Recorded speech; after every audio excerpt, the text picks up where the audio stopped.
She didn't mean to stop speaking. It just happened. At first, Maya blamed it on the sore throat. Finals week had hit her like a freight train. Papers, presentations, exams, late nights, barely any sleep. Losing her voice seemed like just another side effect of the stress cocktail she'd been chugging for months. But when her voice didn't come back after a few days, then a week, and then two, she knew it was something more. The doctors had names for it: functional aphonia, psychogenic voice disorder. Fancy terms that meant nothing's physically wrong, but something is. She could still whisper, hum, even laugh, but her voice, gone. It was jarring how fast the world around her shifted once she couldn't speak. Friends tried at first. They texted, sat with her in the cafeteria, asked how she was doing. She'd write responses in her notebook or type them on her phone. But slowly, inevitably, the conversation shrank.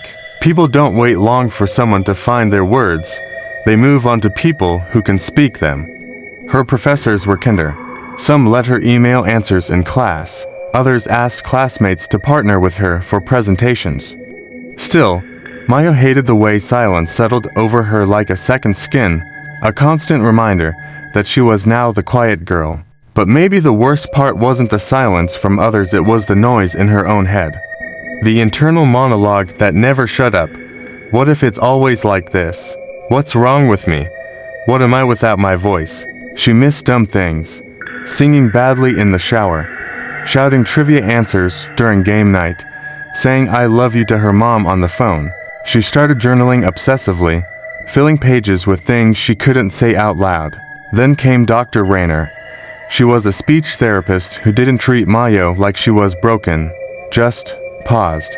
Their sessions were strange at first: gentle humming exercises, breathing techniques, body awareness drills. Dr. Rayner asked about stress, trauma, things Maya didn't want to dig up. Maya shook her head at those questions, then wrote, just finals, just stress. But her eyes gave away the truth, and Dr. Rayner didn't push. She simply said, we carry more in our bodies than we think.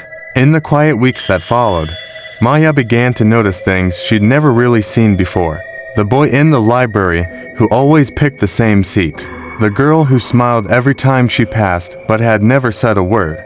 The way people spoke over each other in conversations, rarely listening. And maybe, for the first time, Maya began to truly listen to herself. It wasn't some grand epiphany that brought her voice back. There was no dramatic movie moment where she shouted something and gasped. No audience clapping. It was slower, softer. A day in early spring, after months of silence, when she whispered hi to a cat on the windowsill and startled herself with the sound. Her voice, still thin, shaky but real, a beginning. And with it came something unexpected. She didn't want to go back to the noise of her old life. She wanted to choose her words now. To speak with intention. To listen more, rush less.